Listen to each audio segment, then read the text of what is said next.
Hello, everybody. It is Tom, and oh my god. So, here's my story. So, yesterday I sat down to record a Heartstopper reaction vid for episode 8. And I recorded a full hour reaction, and then at the very end of the video, the the program froze and the file was corrupted and I could not access it. And I was really, really mad. But I managed to retrieve some of the audio, but yeah, the full file is just fucked. It's fucked. So then I'm like, okay, this is fine. This is fine. So then today, I sat down and I'm like, okay, I will record it again. I will record this video again. And my webcam stopped working. So for the last hour, I have been troubleshooting my stupid webcam. So if you notice that things look different right now, it's because, and that the quality is worse, it's because I'm using my old webcam. Because my current webcam it just decided that today was not a day to work. So I don't know what's going on there. Yeah, it's been a time. Yeah, so I just wanted you guys to know that I have been trying. I have been trying to record this video, and it just the fates have not been on my side. So here we are. I'm gonna try again. We're gonna hope that the webcam holds out. We're gonna hope that the video does not become corrupted. We're just gonna hope in general. So without further ado, actually there is going to be a little bit of ado because I haven't actually introduced what we're doing yet because I'm busy being pissed off about my webcam and my various technological difficulties. So today we are going to react and analyze episode 8 of Heartstopper, the final episode of season 1. In our last episode, pretty much everything went to shit. So Nick got into a fight with his friends because Harry's a homophobe, and Charlie wanted to break up with Nick because he thinks that he's ruining his life, and Tao is mad at Charlie for not telling him about him and Nick, and Tao got into a fight with Harry and whipped him with his beanie, and it was really satisfying, even though I don't approve of violence in general, in theory. Yeah, so that's where we left off. So let us start right into episode 8. Let's do that. Let's do that right now. All right, let's do it. Okay, yeah. Ooh, you know it's gonna be bad when we start off with that kind of music cue. Oh, poor Charlie. It is good to see that he still has Nick's photo of them on his nightstand or his dresser or whatever that is, even though he's contemplating breaking up with Nick. Oh, and the fact that the messages to Tao start with Tao saying "I love you," and then a big heart. Charlie, I've been there, man. I mean, for me, it's less like da da da da da da da da and more like da da da da. I'm closer to Nick than Charlie on the drum talent spectrum, sadly, but I try. Didn't you hear about Harry Green's fight with Nick and Tao? Both my fault, by the way. Yeah, I'm like 95% sure they were both Harry's fault and I wasn't even there. Tori speaks truth. Listen to Tori. I was sort of going out with this other guy.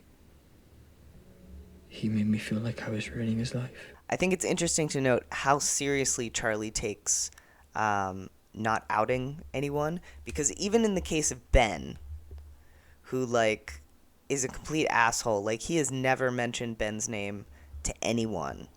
Anyone. His friends don't know. Nick is the only one who knows, and that's because he literally stumbled upon it. But even now, so long when they're not even together anymore, he's still protecting Ben.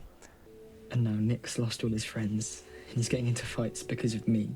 And it's interesting that Charlie says Nick's lost all his friends. He doesn't say Nick decided to dump his friends, or, it's not like Nick's friends suddenly decided they didn't want to hang out with him. It's Nick making the decision that he doesn't want to hang out with them. But to Charlie's mind, Nick is the victim in this. It's his fault. it's Charlie's fault that this happened, so he sees it as like, yeah, it's interesting that he phrases it that way. And I just feel like maybe I do just ruin people's lives. And it'd be better if I didn't exist. I'm really glad that Tori is able to be there for him in this moment. And like, she listens quietly. She gives him a little bit of snark because she's Tori, and hugs him and offers to make pizza. So, I mean, what more do you need out of an older sister? I could make us some pizza for dinner. I'm not very hungry. I might just eat later. Another hint towards Charlie's eating disorder here, where even with the promise of Tori-made pizza, which I feel is very difficult to refuse, he still is like, I'll eat later, which we know is code for I'm not going to eat at all. Yeah, I know Joe Locke has said that this was his favorite scene that he filmed, and I can definitely see why. It's a really heartbreaking and emotional and really well-acted scene, so. Boyfriend. Oh, God. This just takes me right back to school and, like, having a fight with a friend, but still having to go to class and sit next to them all day, and, like, the awkwardness of being not talking to someone, like, oh, he's not talking to me. Oh, she's not talking to you right now. Oh, God, it brings me back, man. Although I just can't understand how Tao can possibly stay mad at Charlie for more than 2 seconds. Like, how can you look at his little face and like not immediately forgive him for whatever he's done? I heard Harry got suspended for fighting, so that's good.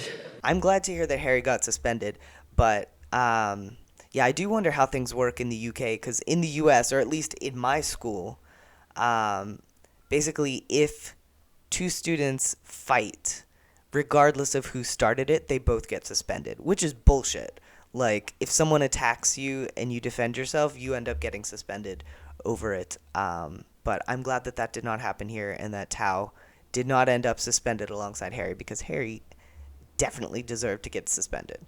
And that also means that we don't have to hear his stupid anything during this whole episode. Yay, Harry-free episode. Hicks Sports Days on Friday. Sports day, sports day. I was trying to remember earlier if we had sports days at my school. I want to say we had something called field day, which I think was on Saturdays, and I want to say I did not ever go to them, but I could be wrong. I just have no memories of them whatsoever. So if I did go, I blocked it out, I guess. We could all do the javelin again, like last year. Poor Charlie, all hopeful. You're on the rugby team. The rugby team always do the sports day rugby match. Oh, this part is hard to watch. Hey. Nick all cheerful. Hey. And you'll notice the difference in the hey. Usually Charlie's hey to Nick is very breathy, like, hey. But now he's just, hey. We know something's wrong. Did you want to get lunch together? I can't, sorry. Poor Nick. Yeah, and of course Charlie trying to, isolate himself, push Nick away for his own good. It's like he's trying to reset things to kind of get things back to the way that they were before he and Nick became friends. Charlie! I think I'm gonna quit the rugby team. I just don't think rugby's for me. Now, for TV show Charlie, for Netflix Heartstopper series Charlie, I kind of agree. Like, Charlie is not having the best time at rugby thus far. I think we can concur on that point.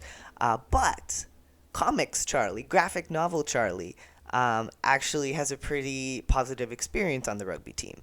So, and like, he never quits the team that we see in the comics. So I do hope that in the next season Charlie will be back on the rugby team, and maybe we can actually see, hashtag let Charlie be good at rugby, because I want to see Charlie be good at rugby. Have the boys been giving you a hard time? Do I need to talk to anyone? No. So she asks if the boys have been giving him a hard time, and Charlie, who hates being honest, says no, even though they absolutely have been giving him a hard time. It just hasn't been, at rugby practice exactly. It's a cool shot. Imagine being those actors like, yeah, we need you to play basketball for about 3 seconds in the foreground of a shot. I love that Nick comes here specifically looking for Charlie, sees Tao, and is like, yeah, all right, we're doing this. Orange Fanta, my drink of choice. Good taste, Nick Nelson. Where's Charlie? I thought he'd be here. I thought he was eating with you. It seems like neither side here knows that Charlie has been isolating himself again, which is too bad. But I'm really glad that they're talking to each other. Charlie avoiding you too. I'm avoiding him. Why? Nick sounds like he genuinely can't comprehend a situation where one would wish to ignore Charlie, and frankly, I agree. I was so worried about him joining the rugby team and becoming friends with you because I knew that he'd get picked on by some of the idiots in your year. Now, it's interesting that Tao says that the reason why he didn't want Charlie to hang out with Nick is because he was afraid of the rugby lads making fun of him, or bullying him. But that's not what he's been saying all this time. Tao's main line of reasoning up to this point, at least what he's told Charlie, has been, Nick is straight, he's leading you on, he's having a joke with you, I don't want you to get hurt. So, the fact that he's now kind of pivoting and saying that, oh no, I was just worried that he was going to get bullied, and he did, is kind of interesting. I'm done trying to protect him when he's forgotten I exist. I deserve to be appreciated. We've already talked before about the fact that Tao has limited information here, and, he has reason to be upset based on the information he has. But the fact that he thinks that Charlie doesn't appreciate him, it's kind of like when a friend decides to do you a favor without asking you, and then they do the favor, and it turns out that you didn't want or need that favor, and then they get mad at you for that. That's essentially what Tao is doing here. He decided the best way to protect Charlie, and then when it turned out that Charlie did not want or need that protection, Tao's mad at him as a result. If you just told me that you two were going out, maybe I would have done things differently. Maybe I would have stayed more low-key and Harry would have left us alone. Yeah, and the look on Nick's face there, you can tell he's feeling guilt again about the fact that, he knows he is the reason why Charlie did not tell Tao. And so I'm sure Nick here is feeling like, oh shit, this is all my fault. Tao would not be so angry if I had told Charlie that he could tell him. But, it's not Nick's fault either here. I think Charlie might be nervous about telling you because he really cares about your opinion. Because he loves you a lot. I do think Nick is right on the money here. Charlie really cares about what Tao thinks. Tao has spent this whole time saying how much he doesn't like Nick. And another part of it is just, we've already talked about how Charlie really does not like conflict or confrontation of any kind and seeks to avoid it whenever possible, choosing to kind of hide away and isolate himself rather than face up to the difficult things that are going on in his life. So it really makes sense that he would be afraid to tell Tao, that he would want to avoid that for as much as possible. So I'm sure he really did intend to tell Tao, but he just kept putting it off, and then it was too late. So I'll believe that when I actually see it. And that's such a petulant line from Tao. Yeah, I'll believe it when I see it. Charlie doesn't really love me, but it's fine. Why is he avoiding you? I think maybe he's finding it hard, having to lie to people about us. And this is another instance of, what Nick says here is not correct. We know it based on what we've seen from Charlie's point of view. Charlie is avoiding Nick here because he thinks that by doing so, he can protect Nick from the negative fallout of their relationship. Nick will go back to his friends, Nick will go back to his old life, Nick will be happy again, even though obviously he's happier now with Charlie. But Nick, because he's been feeling this guilt all this time about keeping their relationship a secret, immediately assumes that that's why Charlie is mad at him. And Charlie's not even mad at him. That's why Charlie is avoiding him, because he's upset about them having to keep things a secret. But I mean, obviously Charlie would love it if they could be totally open about the relationship, but he's never given a single indication that it bothers him, that Nick needs some time before he's ready to come out. So this is really all just Nick projecting. Look, I've known Charlie since we were 11, and he's always had a tendency to believe that him just existing is annoying for other people. Yeah. I sort of got that impression. He's not going to force you to come out, which is good. And he would literally never tell you this, but he probably wants to be something more than secret guy you kiss sometimes on the down low. Yeah, and I mean, Tao is correct. Like, everything Tao says is right on. But I think that's more a case of long term. Like, with Ben, I think Charlie eventually realized that Ben had no intention of ever coming out, of ever being in a public relationship with him. Whereas Nick, he can see Nick working along that journey, that Nick is, slowly becoming more comfortable with his identity, his sexuality, coming out to more and more people. So, like, with Nick, there is an end game. Charlie can see that, like, okay, we're building to a point. We are eventually going to be out. So, I don't think it's a big deal to Charlie with Nick.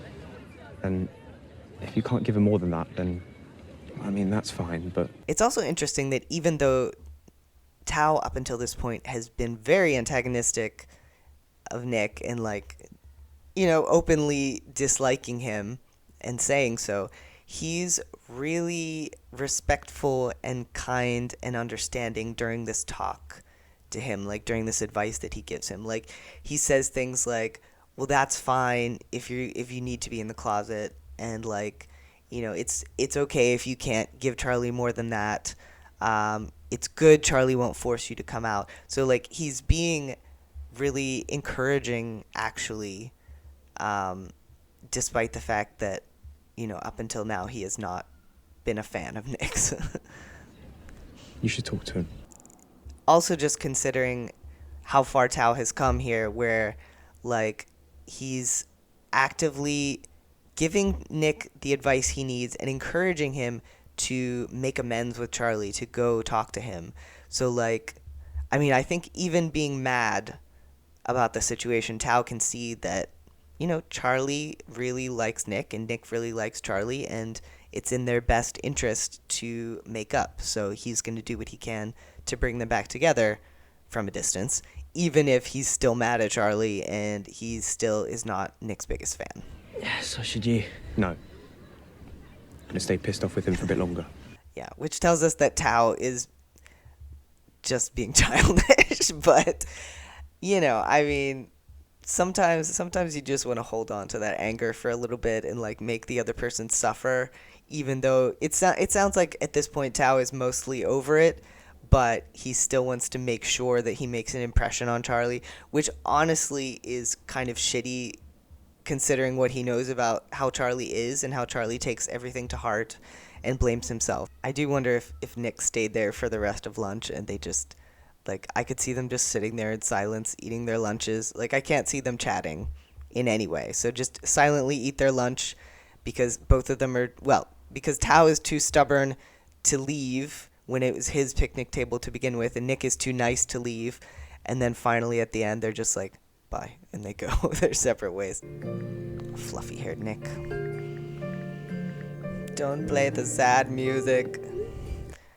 Yeah, I think it's interesting to note here that, so Nick and Charlie are both kind of wearing their colors. Like, you can see Nick is wearing a blue shirt and Charlie's shirt has yellowish stripes on it, but, like, both of the versions of their colors are muted. Like, we have kind of a darker, more muted blue and a darker, more muted yellow on Charlie because symbolism, reflecting their darker moods at this time. Charlie, you don't have to do this. I love Kit Connor's hair. Like, if I could have Kit Connor's hair on my head, I would not complain. That sounds really weird. I don't mean, like, actually taking his hair. I mean, I wish my hair looked more like his. Sports day. Go do sports. I can only imagine how daunting that must be for Elle to come back to the place where she was bullied and has a lot of bad memories and negative associations. Feels like years since I was back here. Are you sure you want to go back to training? We could all pretend to have sprained ankles or something. All three of us. I love that that's Darcy's plan. Like, we'll just all pretend we sprained our ankle. It's foolproof. No. I want to do this. And I like where we see Elle kind of step forward on her own and be like, yes, I'm strong. I can do this. I can do this all on my own. But then Darcy and Tara step forward and grab her hands, and we see that, like, she can do this on her own. She is strong, but she doesn't have to because she has her pals. She has her Tara and her Darcy friend. Her Tara and her Darcy friend. That sounds weird. Oh. Charlie just turns and runs away from Nick. Oh my god, it's literally like old times. Oh, don't say that. I thought I'd never have to come back to this hellhole. We could go hide in the library or something. I don't even want to be here either, honestly. I haven't signed up for an event, and if Miss Singh catches me, then she's going to force me to do the high jump or something. Tao is living dangerously. I would not want to cross Ms. Singh. Though honestly, Tao is so tall, he could probably just, like, step over the high jump. But yeah, and I guess we can see here how, for all that Tao has not handled things well in this season, like, he genuinely is a very caring friend. Like, the second that Elle even implies that she might be a little uncomfortable, he's immediately like, well, let's just go. Let's just go hide in the library and it'll be fine. Where's Charlie? Haven't seen him. He's probably with the rugby team. But the match doesn't start until the end of the day. So Charlie has literally told no one, like none of his friends, that he's quit the rugby team. Which, like, he's withdrawing from Nick in that he's pushing Nick away and quitting the rugby team and stuff like that, but he's really withdrawing from his other friends too, like not communicating with them. Even Isaac and Elle, who are not mad at him right now. She's just informed me that she won't murder you. I don't know. I wouldn't put it past Ms. Singh to do a little child murder. So, good luck, brother, all, and go do sports. Go do sports. You've been coming in here for lunch a lot recently. Were you having a repeat of last year? Isolating yourself, not talking to anyone? No. Lies. And when I was at school, I thought that hiding from it all was safer, easier. But sometimes the loneliness was just as bad. Don't let anyone make you disappear, Charlie. Such a good line. Don't let anyone make you disappear. And it really is.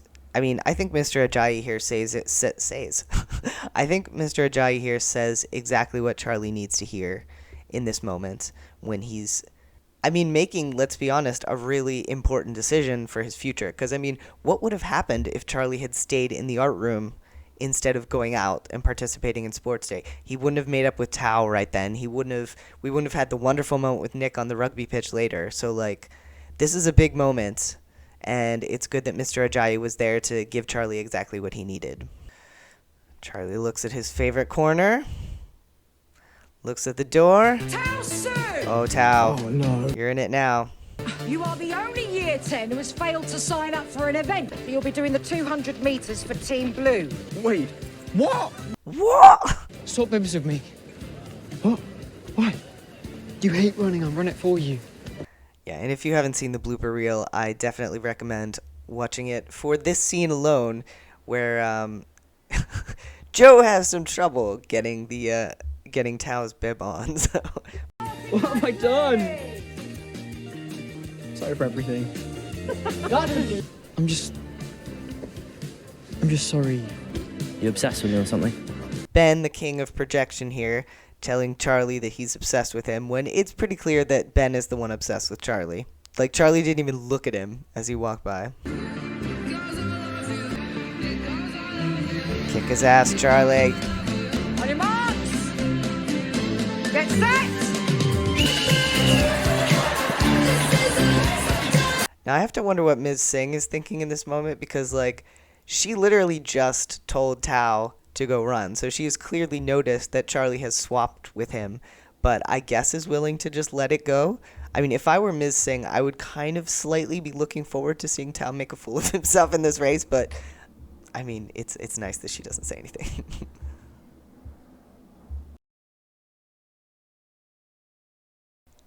Aw, and Charlie grinning at the end.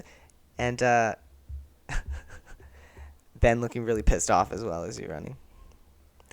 Yeah. Now, I do have to say, I'm not sure how realistic it is that Charlie would be able to run this fast and this hard after not eating for like a week or however long it's been. It hasn't been a week, but like, I mean, we know he has been avoiding meals for at least a few days now, and that's not great in terms of stamina, but you know. But regardless, like, the fact that Charlie just, like, zooms through this race and then is fine, and Ben, like, collapses on the ground. Take that, Ben. Now, this is a good moment. So, like, you know, up until now, pretty much every encounter that Charlie and Ben have had, Ben has been kind of up here and Charlie's been down here in terms of the power dynamic.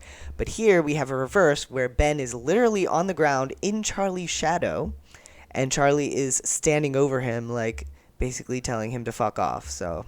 You don't get to have an opinion about anything I do. Do you want me to go around telling people about you and Nick?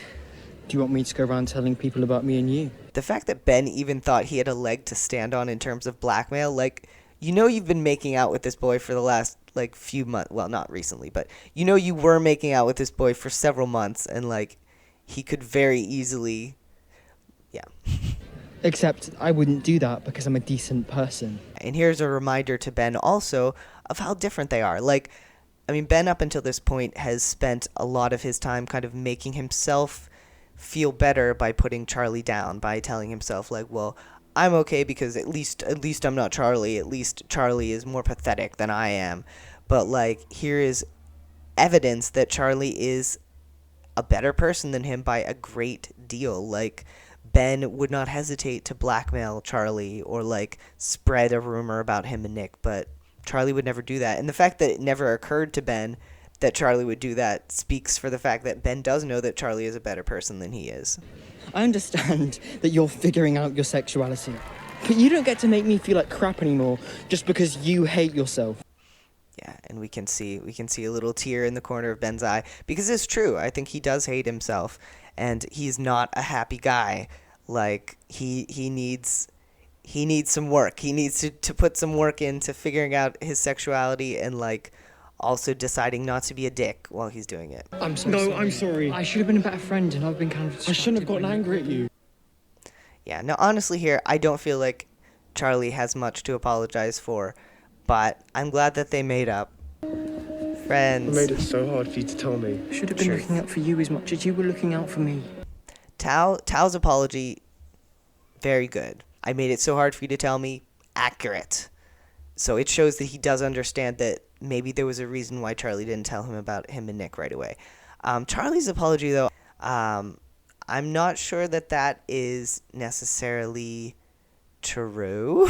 Because, like, I mean, it's his first love, his first actual boyfriend, and, like, he hasn't really done anything to not be there for Tao except miss one movie night and, like, wait a little bit too long to tell him about his relationship with Nick. So, like, honestly, I don't think Charlie did much wrong in this situation. But, again, I understand why Tao is upset, but I'm on Team Charlie.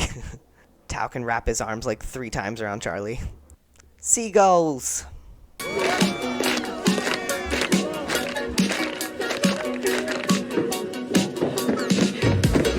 I do wonder if Tao and Elle had to let go of each other's hands there to avoid, like, running into the camera. This jump of Tara's really makes me nervous because, like, she is right on the edge of that mat. But good for you, Tara. You did it. And it's really lovely to see that, like, every time that Tara and Darcy kiss in public, they both just look so jazzed. Like, they both just look, like, thrilled and like, wow, I can't believe we get to do this. And, I mean, after so long of hiding their relationship, it's got to feel great to be able to just kiss in public and not care. Or at least not care what other people think. Noise! Charlie babysitting Isaac's book. Yeah, apparently Toby Donovan did not actually know how to throw a javelin prior to this, but I guess someone was able to teach him. It's on the drying rack. Perfect illustration here of the fact that, you know, to Tao, his friends really are everything. Like, he's given the task of painting a landscape, and the only thing he wants to paint is him and his friends hanging out on a hill, like with a tree and some beautiful fluffy white clouds. Like, this is really cute. Is it awful being at gym without me? Yes. And very cool here how they have, I really like how they have the paper birds taped to the table here behind them.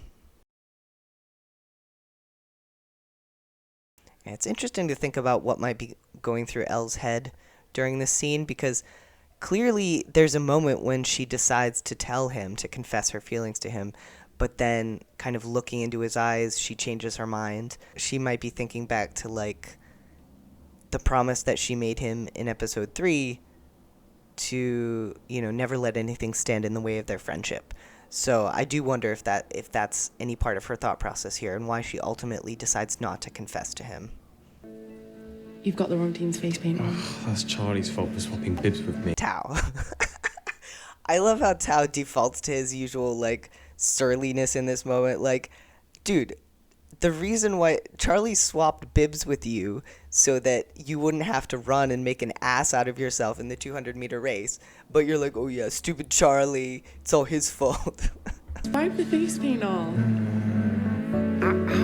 Words cannot describe how much I hate the fact that she uses her sleeve to try to wipe the face paint off. Like, you're in the art room, there's got to be like some paper towels or something somewhere, but it's fine, it's fine. Another deep longing stare. Tao finally figuring out that maybe there's something more here. Come on, I want to go find my old locker. Now, it's really cool here. I really like the effect of the butterflies following her out, but like half of the butterflies go with Elle and half of them stay with Tao.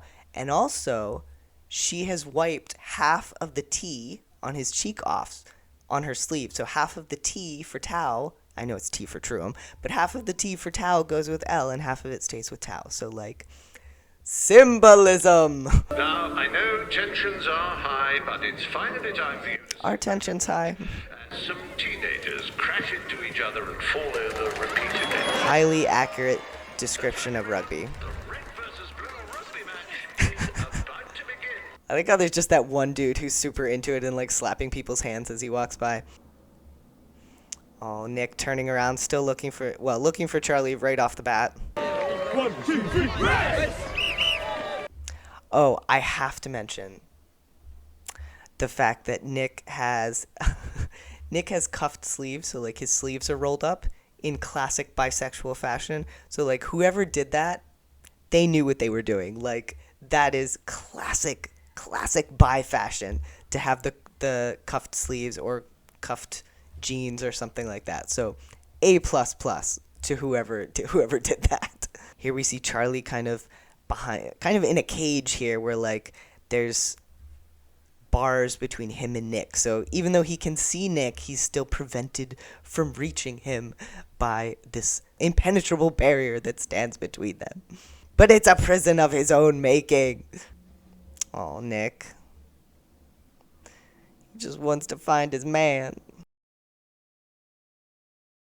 And Charlie, again, makes the decision not to hide away, but to come out and be visible, which is Nick's journey through this whole season of making that decision to stop hiding and come out and be visible. So it's very beautiful.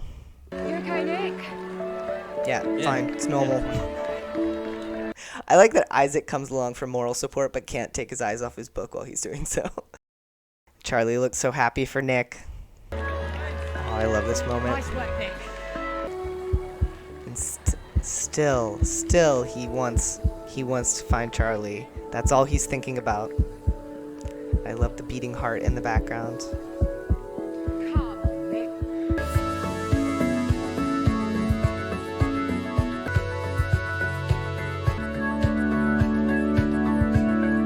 Pretty much every reactor who I've seen has assumed in this moment that Nick is going to kiss Charlie in front of everyone. That's what I assumed when I watched this.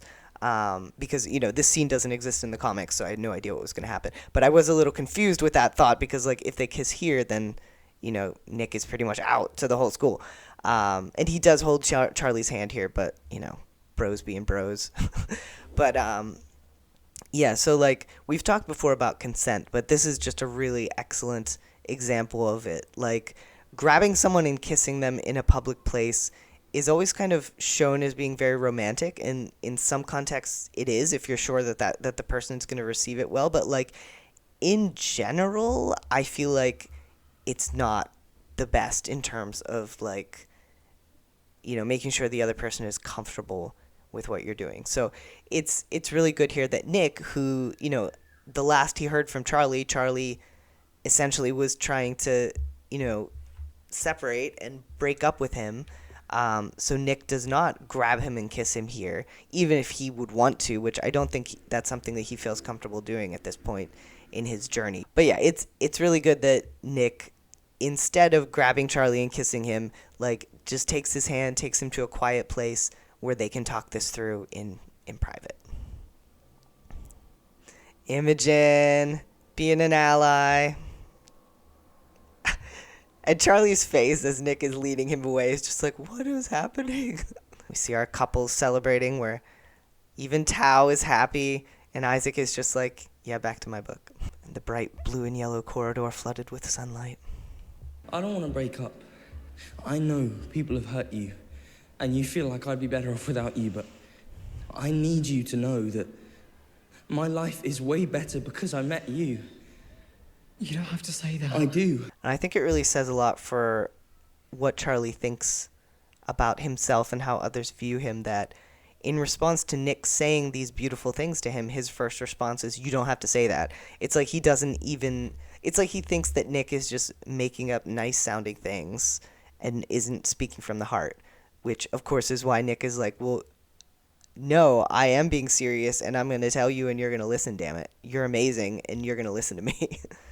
It's all worth it to be with you. I mean, you are the kindest, most thoughtful and caring and an amazing person in the whole world. And if you really want to break up, then I would respect your decision, but I want us to be together. Nick. You're my favourite person. Nick. I need you to believe me. Nick. And of course we have to draw the parallel between episode 4, after the kiss, when they're in Charlie's bedroom and Charlie is babbling and Nick interrupts him by like grabbing him and kissing him. And here, same situation, except Nick is the one who's babbling. I believe you.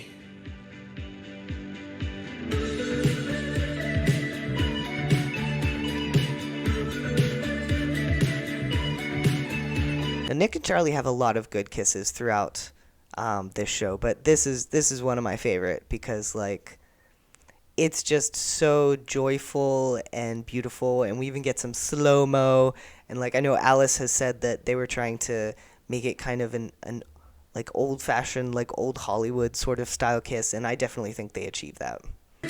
We're in the corridor. Oh. So what? Yeah, Nick has come a long way from like jumping away from Charlie at the first sign of someone walking by in the park, not even looking at them. I mean, I know it's an empty corridor, but still, like, they are at school, in the school hallway.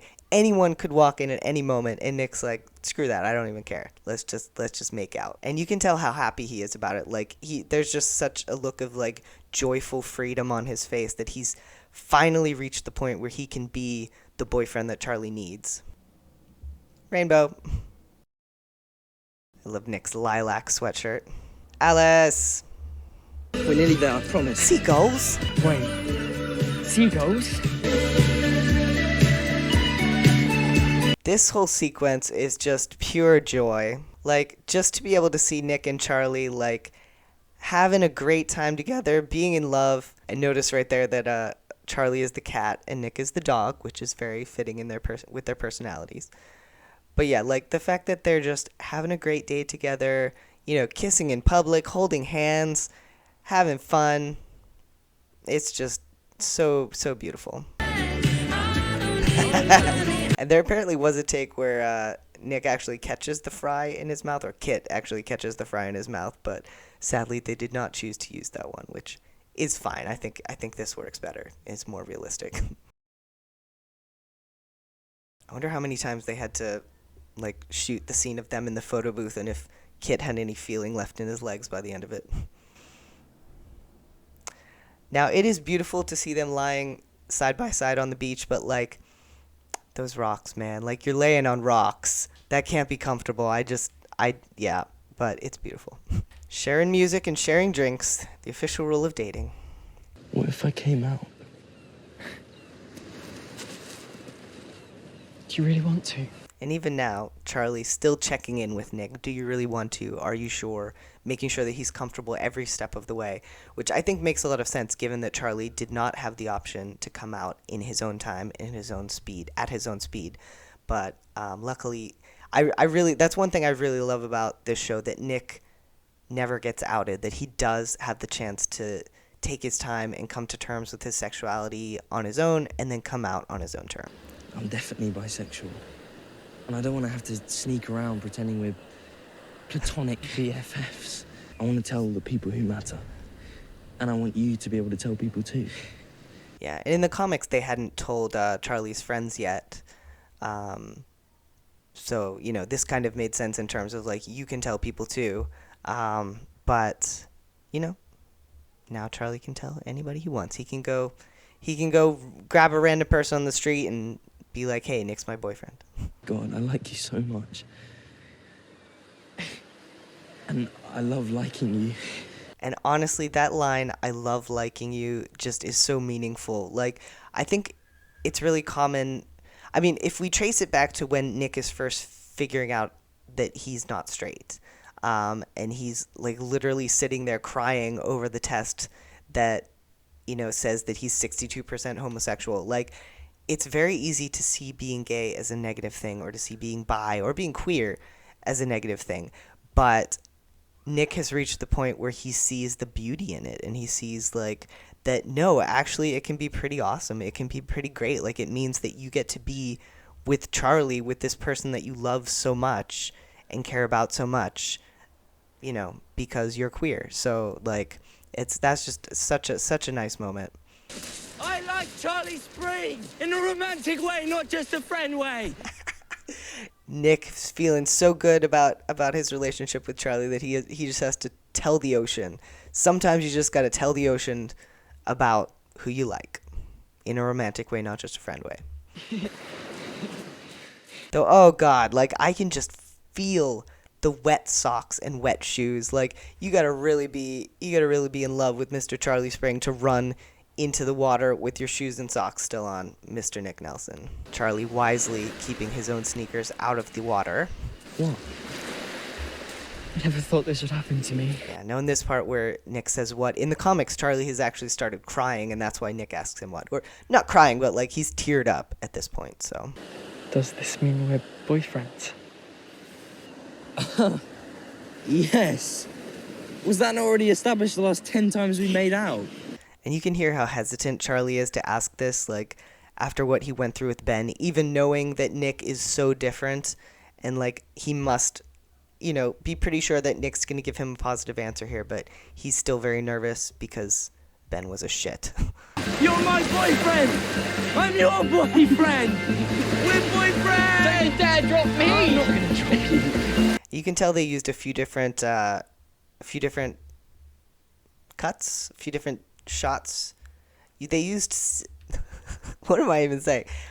They used a few different cuts for this scene because, like, you can see the water stain on Nick's pants changes a little bit from shot to shot, but that's fine. Obviously, I'm not judging for that. Go lay on the rocks together, be in love. Pretty sure Nick's chest is a lot more comfortable than the rocks. Oh, you look very smiley. Have you had a good day? Yeah, it was really good. Yeah, and I think we need to notice that for this scene where Nick, has officially calls Charlie his boyfriend and comes out to his mom, Nick is wearing their colors, bright yellow and blue, and even his mom is wearing some yellow. So, symbolism. In that moment when he decides to tell her, like, coming out to a parent is really, really tough. I mean, I'm sure it depends on the child and parent, but, like, in general, it's not easy. And the fact that, I mean, Nick and his mom essentially, like, they just have each other, and it's very clear. I mean, obviously Nick has his brother David, who's off at college, but like at this point, like he and his mom, they're the only ones in the house. They tell each other, they talk to each other about stuff. She gives him advice. They clearly have a really close relationship. And while it's clear that she's a very loving and accepting person, like there's always a little part of you that wonders, well, what if she can't accept me or something like that. So it takes a lot of courage to come out to anyone, but especially to a parent. Yeah, and I like how she's doing stuff on her iPad, but then the second that she looks at his face and sees, like, no, this is something serious, she just gives him her full attention and listens quietly. And, like, we know from what she said in the previous episode, oh, Charlie's a really special friend, isn't he? That it seems like she was kind of starting to suspect that something might be going on. So I'm sure this isn't wholly a surprise to her, but, it's nice that she just quietly listens and lets Nick come out to her and doesn't interrupt him and, listens to everything he has to say before she then has the perfect response. But anyway, we'll watch it and we'll see her perfect response. Charlie's my boyfriend. I still like girls, but,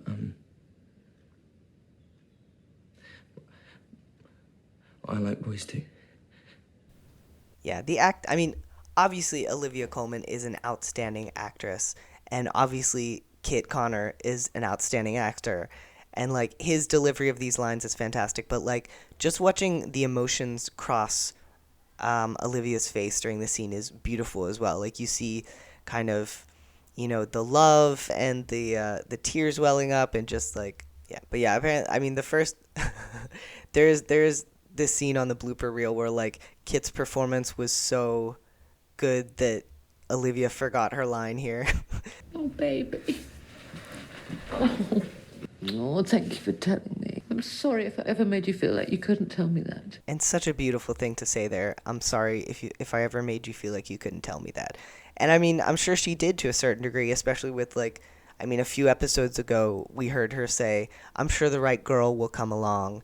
And, she was teasing him about liking Keira Knightley. So, like, it's clear that all this time she's been assuming that he was straight and, like, commenting about things as a result of that assumption. So, it's great that her first response to him coming out to her is to thank him for telling her and then apologize if she made him feel like he couldn't tell her that. So just really nice. Good, very good model. This is a very good model for how to react when your child comes out to you. It's called bisexuality, if you've heard of that. Yeah, I've heard of that. Because, as we all know, bisexuality was invented in 2009. Didn't exist back in the dark ages. Oh, I love you. Oh. Yes, and that's how you do it. That's how you do it, parents. Like, honestly, I wish that all parents, not just parents of queer children, but, like, all parents, all people would watch this scene and, take this as an example of how to react when someone comes out to you, because this is just absolutely perfectly what you should do.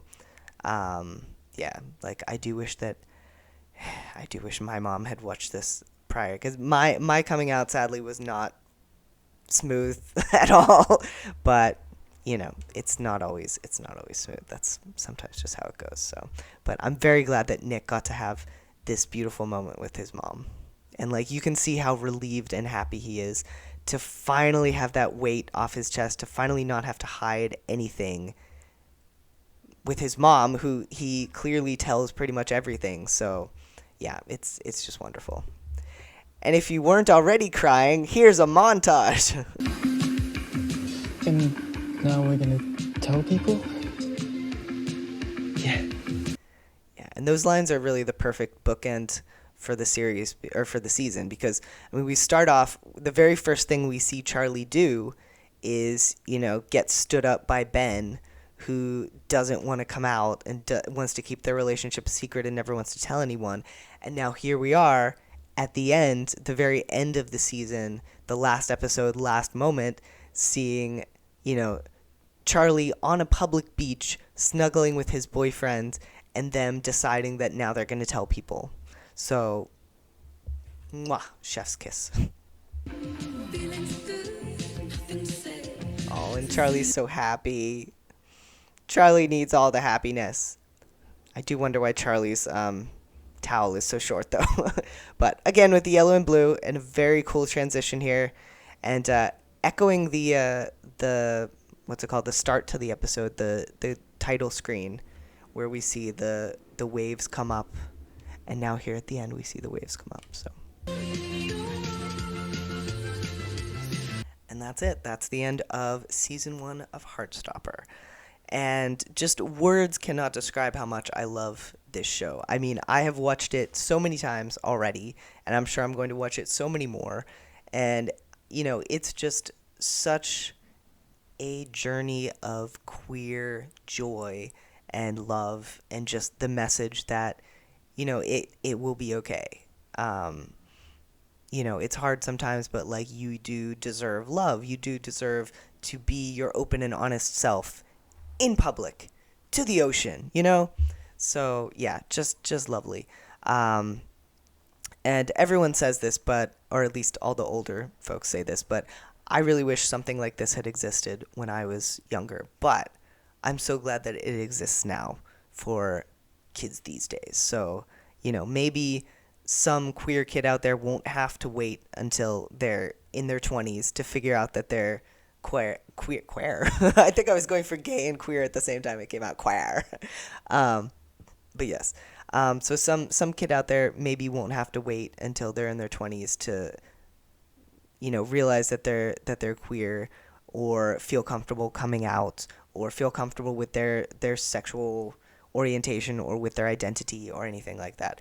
So, like, yeah, and I hope also that there are people out there who maybe didn't know much about queer issues, or, like, people out there who watch this show and suddenly are a little more accepting towards queer people. So, yeah, I don't think that the good that this show has done can be overstated, and the good that it will continue to do, hopefully.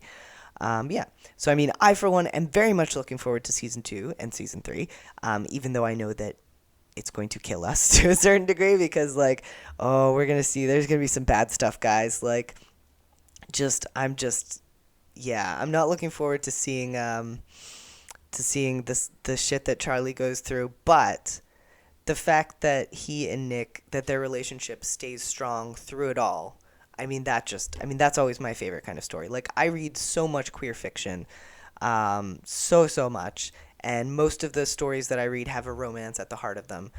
And, you know, I'll read all of them, but, like, my favorite ones are the ones where no matter what other crap is happening, the main couple's relationship stays strong. Like, I'm not a big fan of the trope of, like, you know, the couple comes together and then there's a misunderstanding and they're apart for a long time and then they come back together again. Like, it's fine sometimes, but it's not my favorite. I would much prefer them united, you know, against the world, where, like, you never doubt that they love each other. And in Heartstopper, you never doubt that Nick loves Charlie. You never doubt that Charlie loves Nick. They are just solid. And even in Nick and Charlie the book, which is over here, even in Nick and Charlie the book, which does kind of go down that route of them kind of, you know, being at odds with each other for a while, we, the audience, know that they still love each other. So, I don't know. But in any case, I'm just babbling at this point.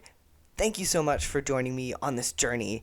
It's been very fun. Like, as you probably know, these were my first reaction videos ever, and your response has been amazing. Like, I've so loved getting to read all of your comments, and I hope you'll have lots of things to say about this episode as well. I do hope to do more reactions in the future. Of course, more Heartstopper when it finally comes out next year, or whenever it may be. But maybe I'll try some other shows as well. I definitely want to do more Heartstopper related content. I have a few ideas for videos. But until then, please feel free to follow me on social media. I'm on Twitter, Instagram, and I stream mostly horror games on Twitch. So if you want to see me get murdered by ghosts, follow me on Twitch. Yeah. So, right. Yeah, so I hope you have enjoyed our little deep dive analysis on episode 8 of Heartstopper, and I'll see you again sometime later, I guess. So why don't to finish this off, why don't we do a Charlie wave and a Nick wave? So we'll do a Charlie wave. We'll do a Nick wave. And there we go. We'll do them both at the same time. Okay. All right. See you next time, guys.